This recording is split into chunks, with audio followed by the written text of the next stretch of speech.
يتم السيدات والسادة المشاهدات والمشاهدين الأعزاء، متابعي ومتابعات النقاش العمومي في بلادنا، كنحييكم. موضوع هذا الفيديو هو قيام وزارة الأوقاف بطرد أحد الأئمة والخطباء في منطقة فيكيك، مواطن كيتسمى محمد بن علي، اللي عمل واحد التدوينة نشرها يعني خارج المسجد أو خارج المنبر الرسمي، كيقول فيها مجموعة الأشياء كتتعلق بالتضامن مع غزة ربما لم ترق لوزارة الأوقاف وقامت بالطرد. احنا بغينا أولا نطلعوا على هذه الأفكار اللي قالها السي محمد بن علي ونشوفوا هل تستحق الطرد أم لا، لأنه التواجد في مسجد الدولة فيه واجب التحفظ. بمعنى لما واحد الانسان كيكون في مؤسسه ديال الدوله خاصو يلتزم بالتوجهات والاختيارات والمبادئ ديال الدوله. الا بغى يتكلم بحريه ومختلف مع الدوله ممكن، كل واحد عنده حق الحريه ديال التعبير، ولكن يكون خارج المؤسسه.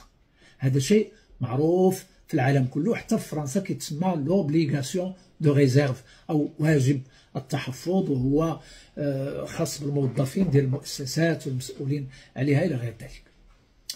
دابا شنو قال السي محمد بن علي؟ اولا كيخاطب المسلمين في مشارق الارض ومغاربها، هكذا كيبدا، وهذا مشكل في حد ذاته. علاش؟ لان مخاطبة المسلمين في مشارق الأرض ومغاربها يقتضي أن يكونوا في دولة واحدة، أو أنهم عندهم نفس التوجه أو نفس الاهتمامات. والحال أن المسلمين دول مختلفة بأعلام مختلفة وأناشيد وطنية مختلفة وهويات ثقافية مختلفة. مفهوم الأمة هو مفهوم رمزي كاين في العقل ديال الفقيه، ولكنه غير موجود واقعيا. اللي هو في الواقع كاين هو الدول الإسلامية، والدول الإسلامية لها التزامات وسياسات مختلفة، لا يمكن يعني أننا نخاطبها كما لو أنها عالم واحد يشترك في كل شيء. هذا من جهة. من جهة أخرى كان السي محمد بن علي هذا قاسي شوية، لأنه اعتبرنا كلنا متواطئين في موضوع غزة، واستعمل عبارة شركاء في الجريمة، وهذا تعبير عن غضب. من حق أي إنسان يكون مغضب ويقول كلام قاسي، ولكنه غير صحيح من الناحية الواقعية. لماذا؟ لأننا لسنا مجرمين ولسنا مشاركين في جريمة. المغاربة كلهم مع غزة وكلهم مع فلسطين. المغاربة ما كيرضاوش بالظلم وما كيقبلوش الاحتلال، بدليل أنهم هما بنفسهم قاوموا الاستعمار الفرنسي والإسباني حتى خرج. إذن الكل كيعتبر أن ما يحدث في غزة حرب إبادة وجرائم خطيرة ضد الإنسانية، والكل يعتبر أن إسرائيل مسؤولة على هاد الجرائم، وأنه ما يمكنش هذا الشيء يوقف إلا باستقلال الدولة الفلسطينية قائمة الذات، وينتهي موضوع الاحتلال وبناء المستوطنات في أراضي الفلسطينيين وغير ذلك. إذن السي بن علي غلط، لأن بحال هذا التعبير يسيء إلى الدولة ويسيء إلينا جميعا، لأن مواقفنا واضحة من موضوع فلسطين، فهو موضوع إجماع، وما يمكنش له يزايد على الناس أكثر من الواقع، غير ممكن. إذن لسنا شركاء في جريمة، بل إن الدولة المغربية في الخطاب ديالها الرسمي كتقول أنها تدين ما يحدث في غزة وتحمل إسرائيل المسؤولية، بل إنها كتبعث بالمساعدات اللي كتوصل للمستضعفين. راكم شفتوا أن عدد من المساعدات ما كيوصلش يعني لأنه هناك اعتراض له من طرف الإسرائيليين أو قصف أو قتل إلى غير ذلك، ولكن المساعدات المغربية وصلت، وهذا شيء مهم جدا. لا يمكن أن نقول إننا لا متواطئون ولا أننا شركاء في أي جريمة. المسؤول عن الجرائم هو إسرائيل بما تقوم به من فعل لا يتناسب مع ما حدث 7 أكتوبر. حتى إذا افترضنا أن ما قامت به حماس كان خطأ، ولكن هذا الشيء اللي وقع من بعد لا يتناسب مع هذاك الحدث ديال 7 أكتوبر، بل هو يعني في غاية الفظاعة والبشاعة، والضمير العالمي يدين ما يحدث. التدوينة ديال هذا الفقيه كتقول بأنه علينا أن نتحجج بالدين وحده. وهنا دابا خلى القضية الفلسطينية وبدا كيهضر في أمور ما يمكنش له يدافع عليها. علاش؟ لأن التحجج بالدين وحده كان في الدولة الدينية، كان في دولة الخلافة، طاحت في 1924 وانتهت ولم تعد. وهو كيتكلم في ظل دولة حديثة عصرية عندها قوانين وضعية بنسبة 99.% وكيقول لك ينبغي أن نتحجج بالدين. لا يمكن لأي دولة أو أي بلد أن يمارس الحجاج بالدين وحده. لا بد أن تستعمل الدين وتستعمل العلم وتستعمل حقوق الإنسان وتستعمل المعاهدات الدولية وتستعمل العلوم الإنسانية وتستعمل لإثبات الحق. ولهذا الخطيب أخطأ في رأيي عندما قال تحججوا بالدين وحده لا غيره. لا، غير ممكن. هذه نزعة سلفية مغلقة جدا، ولا يمكن أن ينتج عنها أي فكر حي مفيد للمجتمع وللدولة. ثم أضاف مسألة أخرى حتى هي لا تتعلق بفلسطين، بغى يدوز شي خطابات متطرفة ديال الإسلام السياسي مستعملا موضوع فلسطين. قال المسؤولية الأولى للعلماء. يا أخي كيفاش المسؤولية الأولى للعلماء؟ واش المسؤولية ديالنا كاملين ولا المسؤولية ديال العلماء؟ العلماء كيقصد فقهاء الدين، ما كيقصدش العلماء بالمعنى المعاصر أنهم كيخدموا في اللابوراتوار وكيكتشفوا حقائق مذهلة. لا، غير الفقهاء ديال الدين كيسميهم العلماء. المسؤولية الأولى للعلماء خطأ، لأن لما كانت المسؤولية الأولى للعلماء في الدولة المغربية خرجوا على الدولة وانهارت، وقع انهيار ديال الدولة المغربية في القرن 19 بسبب أن المسؤولية الأولى كانت للعلماء.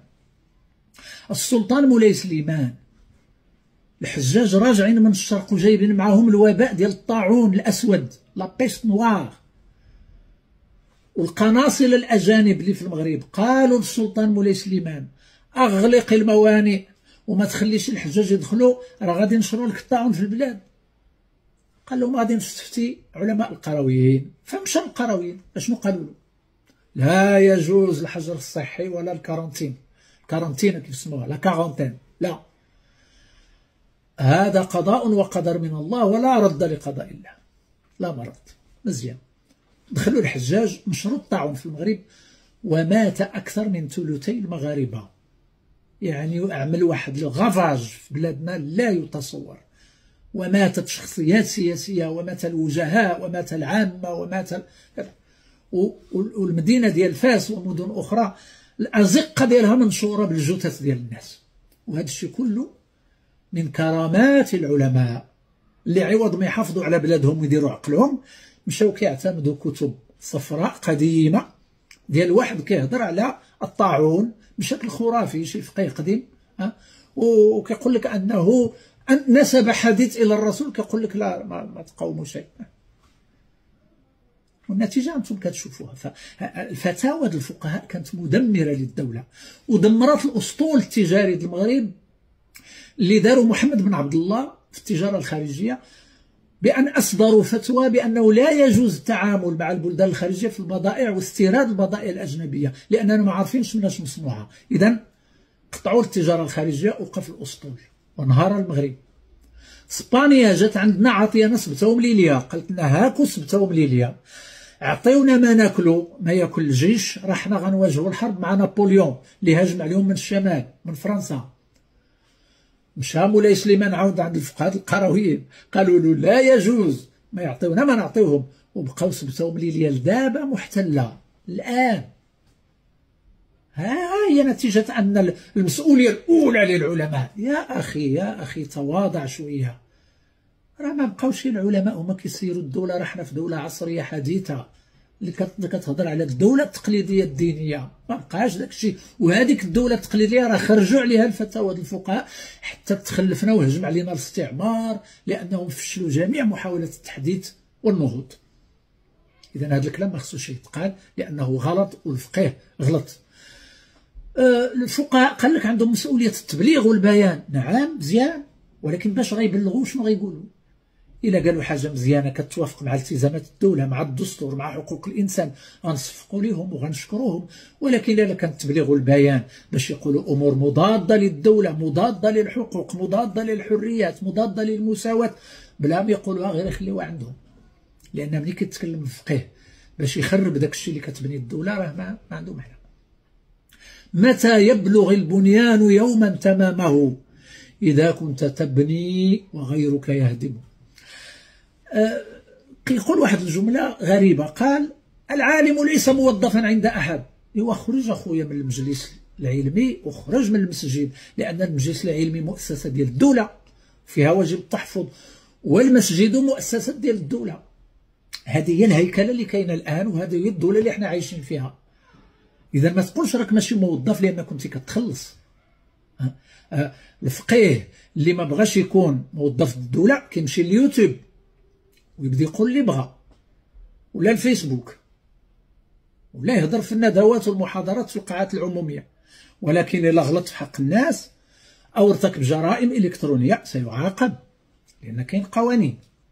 إذا دعا إلى القتل أو دعا إلى العنف أو غير ذلك. كيقول لك أن هناك علماء تحدوا الحكام، وإلى ماذا أدى ذلك؟ إلى الفتنة، وقتل كثير من الناس، وحتى إلا خداو ناس آخرين الحكم كيرجعوا يديروا ما كان يفعله السابقون. لم يتغير الأمر أبدا. 1400 عام ديال الفتن باسم الدين، وخرجت الفتن معظمها من منابر المساجد، لأن الناس كيخطبوا ضد بعضياتهم في السياسة من داخل المساجد، فكانت المساجد بؤر ديال الفتنة. دابا حيدنا هدرنا لها التحييد باش تولي في يد الدولة، باش ما يطلع حتى واحد يخطب ضد الآخر ويكفروا. وهذا الشيء اللي كانوا الناس كيديروا في المساجد. الأمة اللي كيتكلم عليها الفقيه ضعيفة.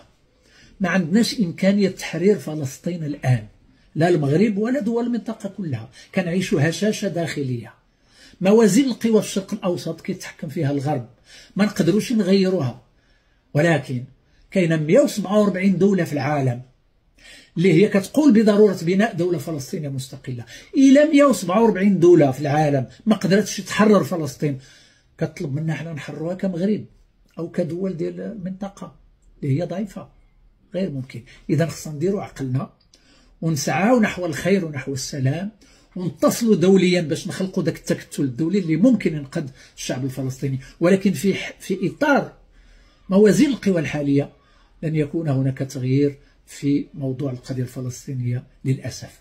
وما خصناش نعتمدوا خطاب الانغلاق والجمود والتحريم، لأن هذا خطاب لا يتلائم مع الدولة ديالنا ومع الطموحات ديالنا باش نلعبوا أدوار مهمة مستقبلا. شكرا.